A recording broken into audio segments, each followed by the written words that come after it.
A maioria das pessoas, elas não sabem investir e essa arrogância custa muito caro lá na frente, custa muito caro. Um ponto em comum com as pessoas que me buscam é que elas são humildes intelectualmente, senão elas não me buscariam. Que legal.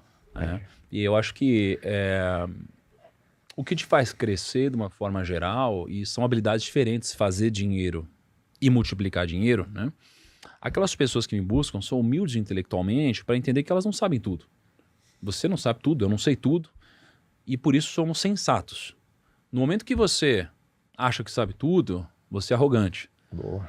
Muito boa essa E expansão. no momento que você é arrogante, você é insensato. Então você acaba, muitas vezes, não fazendo o que você sabe que deveria fazer de uma forma racional, de uma forma lógica. Então quem me busca sabe que não sabe tudo e reconhece que não sabe tudo.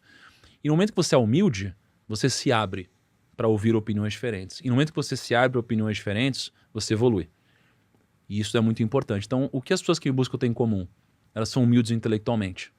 Muitas delas têm mais dinheiro do que eu. Muitas delas são mais velhas do que eu. Muitas delas têm uma renda maior que eu. Muitas delas têm muito mais história do que eu.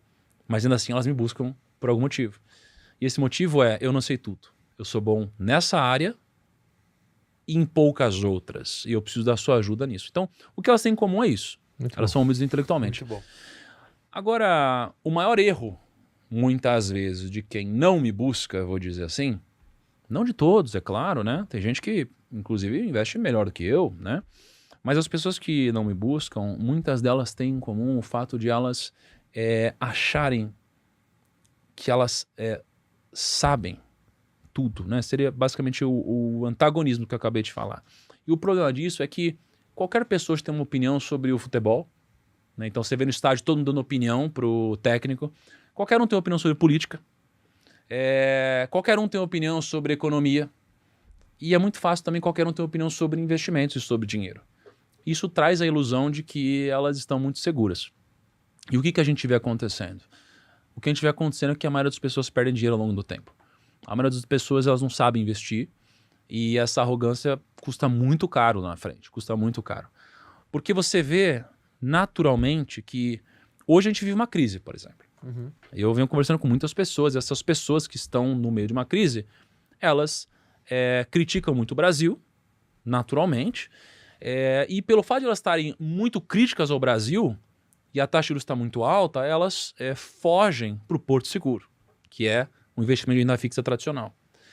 Só que em algum momento, essas mesmas pessoas, elas vão investir em bolsa, quando a bolsa estiver bombando. Porque elas vão falar que agora a economia mudou. E aí quando a bolsa começar a cair, elas vão sair de lá e vão investir de novo em renda fixa.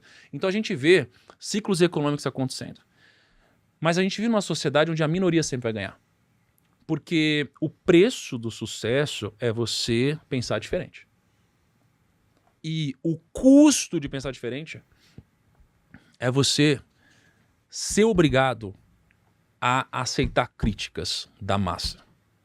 Isso dói demais, porque desde os primórdios a gente aprendeu que para a gente se manter vivo, a gente precisava ser aceito pela maioria. Senão a gente seria abandonado, né? E a gente seria comido pelos leões, né?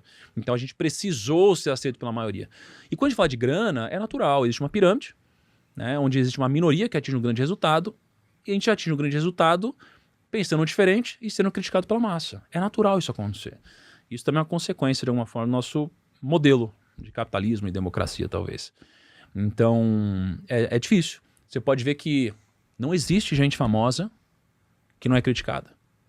Os únicos que não são criticados são aqueles que não viveram tempo suficiente para virarem vilões. Então, assim, ou o herói, ele vive tempo suficiente para virar vilão, ou ele morre antes da hora e aí ele é eternizado como herói. Sim. Mas aqueles que vivem demais, eles sempre viram vilões. Pega qualquer pessoa que tem mais de 10 milhões de seguidores. Não tem ninguém à prova de bala.